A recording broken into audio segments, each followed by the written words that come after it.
Olá, bem-vindo de volta ao The Crime Reel.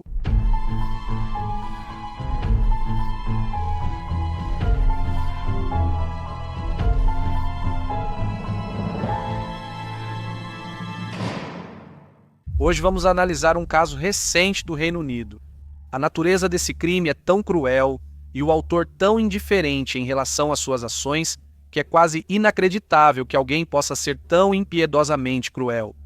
Great Battle é uma vila em Chelmsford, em Essex, com uma população de cerca de 15 mil habitantes. É uma das maiores vilas da Inglaterra. No coração da vila há mais de 30 edifícios tombados e, em geral, é considerado um bom lugar para se viver.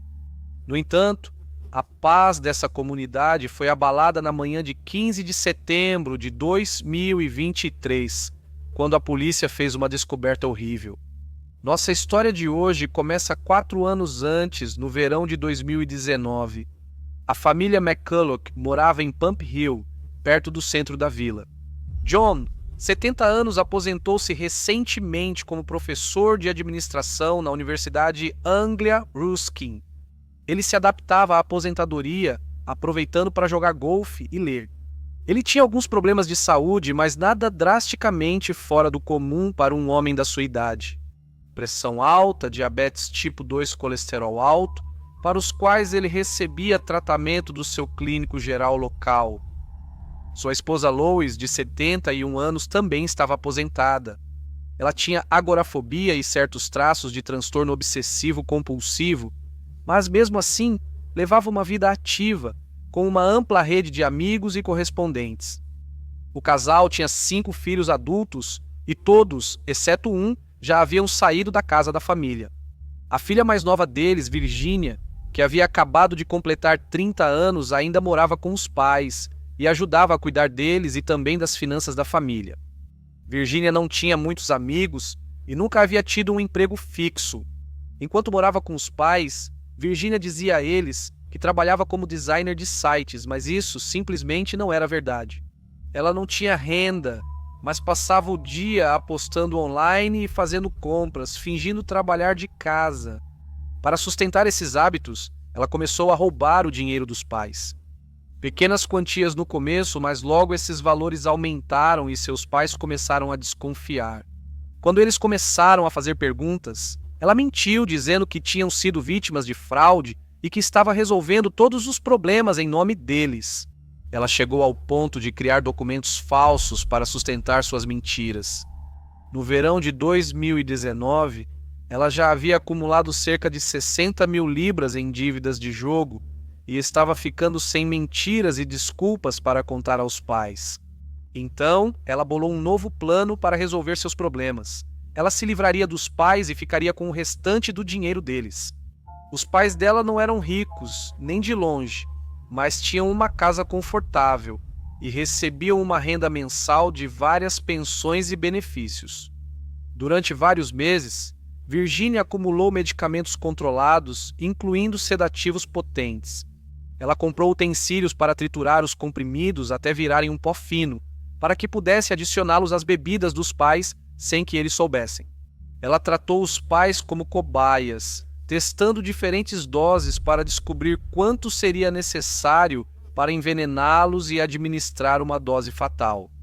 Durante um longo período de tempo, tudo foi meticulosamente planejado, demonstrando sua determinação em levar adiante os assassinatos. Depois de concluir seus testes, ela estava pronta para cometer assassinato. Em 17 de junho de 2019, ela serviu várias bebidas aos pais, todas misturadas com drogas letais. Naquela noite, o pai dela não terminou todas as suas bebidas e a mãe mal tocou na dela.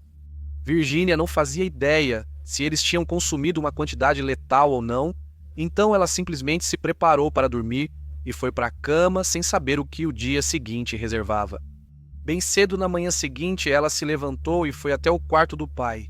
Ele estava deitado imóvel na cama. O plano dela tinha funcionado, o pai estava morto. Virginia então subiu até o quarto da mãe. Lois estava sentada na cama ouvindo o rádio com os fones de ouvido. Ela estava viva e bem, pois não tinha consumido bebida suficiente para que o veneno tivesse mais do que um efeito sedativo. Virginia sabia que, se sua mãe sobrevivesse, ela saberia que seu marido estava morto. Para Virginia, não havia outra opção. Sua mãe precisava morrer. Virginia sabia o que faria em seguida. Ela foi pegar suas luvas e um martelo. Armada com o martelo, ela hesitou várias vezes antes de entrar no quarto da mãe e atacá-la violentamente. Ela descreveria o incidente em grande detalhe mais tarde. Eu estava com as luvas de jardinagem do Philco, uma faca de cozinha e um martelo. Entrei no quarto da minha mãe só com as luvas. O martelo estava comigo e a faca ainda no meu quarto. Eu sabia que seria preso pelo assassinato do meu pai e que iria para a prisão. Eu olhei para ela e ela parecia tão inocente. Ela estava apenas ouvindo rádio. Ela não estava fazendo nada. Eu entrei com o martelo cerca de 4 vezes, descrevendo os golpes como alguém tocando xilofone muito mal. Era willy-nilly. Virginia acrescentou que percebeu que o martelo não iria funcionar. Eu não queria que ela sofresse. Eu queria que ela fosse como meu pai, mas minha mãe não bebia. Eu saí do quarto. Tirei uma das luvas de jardinagem. Peguei a faca que era da Lakeland. Lakeland é uma loja que fornece muitos acessórios de cozinha. Era uma faca de cozinha grande. Eu tinha pouco tempo. Ela, ainda acordada, só perguntou: "O que você está fazendo?" Ao perceber que sua filha estava tentando matá-la, Lois sofreu extensos ferimentos de defesa nas mãos enquanto tentava em vão se proteger do ataque violento de Virginia. Além dos golpes de martelo, Lois foi esfaqueada 8 vezes, sendo 7 delas no peito. Após o ataque, Virginia afirmou que segurou a mão de sua mãe. Ela parou de se mexer e foi aí que ela faleceu. Eu beijei a mão dela. Foi nesse momento que percebi que tinha matado as duas. Depois eu simplesmente dei uma volta pela casa por um tempo. No entanto, matar os 2 pais foi apenas o começo dos crimes de Virginia. Agora ela precisava descobrir o que fazer em seguida. Sua primeira preocupação era consigo mesma. Durante o ataque a Lois, Virginia sofreu um corte profundo na mão. Então marcou uma consulta com seu médico para tratar o ferimento, alegando que havia cortado a mão enquanto picava legumes. Em seguida, ela usou o cartão de crédito do pai para fazer compras no centro de Chelmsford. Ela comprou algumas luvas de plástico e 2 sacos de dormir. Ao voltar para casa, esses sacos de dormir viraram sacos para os corpos dos pais dela. Um corpo morto se torna extremamente difícil de manobrar, mas Virginia conseguiu. Se os corpos de João e Heloísa fossem deixados onde estavam, em 24 horas a decomposição começaria, momento em que eles começariam a vazar fluidos e liberar um cheiro forte, atraindo tanto moscas quanto a atenção indesejada dos vizinhos. Enrolar os corpos em sacos de dormir ajudaria a absorver muitos fluidos da decomposição. Depois, ao enrolá-los em plástico, isso impediria a entrada de oxigênio e manteria os fluidos dentro. Normalmente, um assassino gostaria de criar distância entre si e o crime, descartando os corpos. No entanto, Virginia queria controlar a situação e garantir que os corpos não fossem encontrados. Ela decidiu que a melhor maneira de fazer isso era manter os corpos dos pais em casa com ela. O corpo da mãe foi colocado em um guarda-roupa no quarto que depois foi lacrado. Virginia então foi fazer outra rodada de compras. Dessa vez, ela pediu blocos de concreto, cimento, areia grossa e fita gorila da BNQ. Ela usou esses itens para construir uma tumba improvisada para o pai no quarto dele. Ela colocou o corpo dele dentro, cobriu com pelo menos 11 camadas de plástico e disfarçou com vários cobertores para parecer uma cama. Virginia seguiu com a vida, morando na casa dos pais com os corpos deles em decomposição. Ela fez várias compras, comprando roupas e joias. Ela solicitou cartões de crédito e abriu contas bancárias em nome dos pais, continuou recebendo a aposentadoria do governo e outros benefícios deles, e sacou dinheiro da aposentadoria privada do pai. Todas essas transações foram feitas online, o que facilitou para Virginia escapar impune. O plano dela só funcionaria se os outros acreditassem que João e Heloísa ainda estavam vivos. Incrivelmente, ela conseguiu convencer todos com quem teve contato, até mesmo seus 4 irmãos, de que seus pais estavam em uma longa viagem de férias, tinham se mudado ou estavam doentes. Ela usava o celular da mãe para fingir ser Aloísa nas mensagens. Ela adiava visitas de familiares e amigos, enviava cartões impressos para aniversários e ocasiões especiais, cancelava qualquer compromisso e até falava ao telefone com seu irmão fingindo ser sua mãe. E então, em março de 2020, ela se deparou com uma vantagem única. A pandemia de Covid-19 e os lockdowns subsequentes deram a Virginia a cobertura perfeita para esconder o assassinato dos pais por mais tempo. Após o fim do lockdown, suas mentiras continuaram e seu comportamento ficou ainda mais estranho. Ela fez mais de 200 ligações para a polícia fingindo ser sua mãe, reclamando de coisas triviais. Então, em agosto de 2023, Virginia ligou para a polícia para relatar que havia sido agredida, o que resultou na necessidade de a polícia visitar sua casa. Nada resultou dessa acusação e não está claro por que ela realmente fez isso. Simplesmente não fazia sentido atrair a atenção indesejada da polícia para si mesma. Será que ela estava entediada? Será que ela gostava da emoção ou da adrenalina desse nível extra de engano?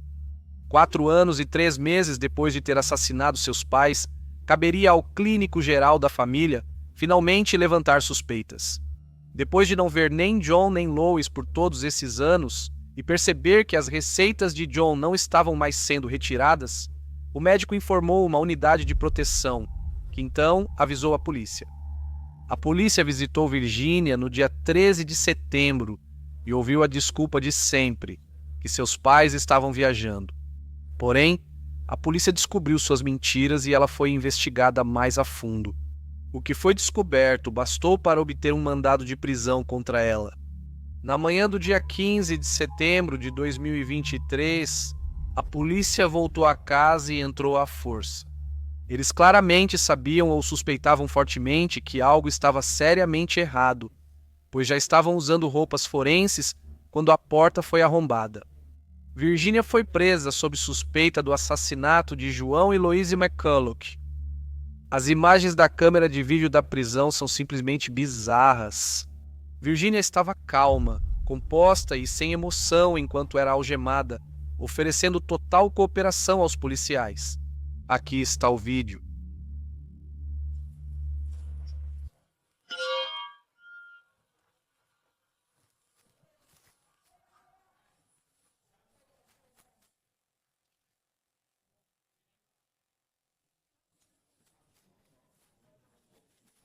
Preciso te contar algo sobre o último andar também. Meu Deus, não está lá. Certo, ok. Sim, ok. Um pouco mais complicado. Onde vamos encontrar sua mãe? Onde encontramos a mamãe? Ok, então lá em cima tem cerca de 5 guarda-roupas. Está perto da cama, atrás, ao lado da pia. Ele não bebeu todos, só metade de 2. Mas... Sim, quando eu fui de manhã, isso foi antes da minha mãe entrar e ele já tinha ido embora. Eu sabia que isso acabaria acontecendo eventualmente e é justo que eu cumpra minha punição. Anime-se, ao menos você não é a vilã.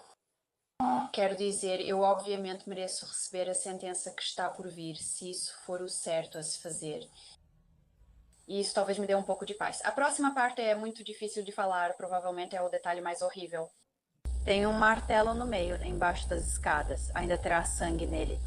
Enferrujado, mas ainda terá vestígios de sangue. Ela fez uma admissão completa e franca de tudo o que tinha feito e assinou uma confissão detalhada e minuciosa.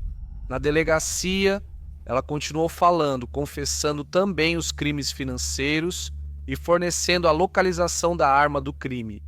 Após sua prisão, Virginia alegou que seus pais eram abusivos, afirmando que não eram as pessoas mais fáceis de conviver, nem sempre eram gentis e que a apanharam quando eram crianças. Essas alegações foram completamente rejeitadas pelos irmãos dela, que as descreveram como mentiras e uma deturpação repugnante da nossa família. Foi calculado que, ao longo de um período de 4 anos, ela havia roubado mais de 150 mil libras. Todo esse dinheiro já havia sido gasto. Cerca de 21 mil libras foram gastos em jogos de azar. o restante em despesas diárias. Não houve nenhum grande prêmio pelos crimes dela. Ela seguiu com a vida normalmente, mesmo nas situações mais anormais. Virginia foi acusada de 2 acusações de assassinato e compareceu perante os magistrados em 18 de setembro de 2023. No tribunal, ela permaneceu sob custódia. No dia seguinte, ela participou por videoconferência da prisão de Peterborough, no Tribunal da Coroa de Basildon, onde a juíza Samantha Lee agendou uma audiência de contestação para 1º de dezembro. Após várias audiências e processos, Virginia declarou-se culpada das 2 acusações de assassinato em 4 de julho de 2024. A audiência de sentença foi marcada para 11 de outubro, com o tribunal lotado, ouvindo detalhes do crime e que o dinheiro foi sua principal motivação. Foram fornecidos detalhes sobre o estado psicológico dela, mas o juiz concluiu que não havia comprometimento da capacidade dela de entender o que estava fazendo. Também foram lidas declarações em nome dos irmãos dela, que tiveram o anonimato garantido pelo juiz. A criança 1 disse que ficou devastada e desolada com a morte dos pais. Para mim, essa situação é literalmente um pesadelo vivo do qual nunca vou acordar. A criança 2 disse que se sentia mal até o fundo da alma todos os dias. Mentiras foram contadas para esconder a terrível verdade de que ela matou nossa mãe e nosso pai. Ricardo Butcher, irmão de Lois, declarou que sua sobrinha era muito perigosa e disse: "Eu fico pensando por quê. Sinto que fui manipulado por anos para acreditar que minha irmã estava viva e que ele não entendia o que ocorreu." Virginia foi condenada à prisão perpétua com um período mínimo de 36 anos antes que ela possa sequer ser considerada para a liberdade. Ao ouvir a sentença, ela olhou para o juiz, assentiu e foi levada para cumprir a punição. Depois, o detetive superintendente Rob Kirby disse que ela é uma manipuladora inteligente que escolheu matar seus pais de forma cruel, sem pensar neles ou naqueles que continuam sofrendo como resultado da perda. Desde a descoberta dos restos de John e Lois até a revelação das mentiras de McCulloch, esse processo impactou profundamente toda a família. Aqui está um vídeo divulgado pela polícia de Essex após a sentença dela. Boa tarde. Virginia McCulloch matou seus pais a sangue frio. As ações dela foram consideradas meticulosas e realizadas de forma a ocultar o que havia feito pelo maior tempo possível. Essas foram as ações de alguém que levou tempo para planejar e executar o assassinato de seus pais, em nome da autopreservação e do ganho pessoal, antes de viver a poucos metros dos corpos de suas 2 vítimas por vários anos. Ao longo da nossa investigação, construímos um retrato dos enormes níveis de engano, traição e fraude em que ela estava envolvida. Foi em uma escala chocante e monumental. McCulloch mentiu sobre quase todos os aspectos da sua vida, mantendo uma farsa para enganar todos ao seu redor e claramente se aproveitando da boa vontade dos pais. Ela é uma manipuladora inteligente que escolheu matar os pais friamente, sem pensar neles ou naqueles que continuam sofrendo como resultado da perda. Os detalhes deste caso chocam e horrorizam até mesmo os detetives de homicídio mais experientes, quanto mais o público em geral.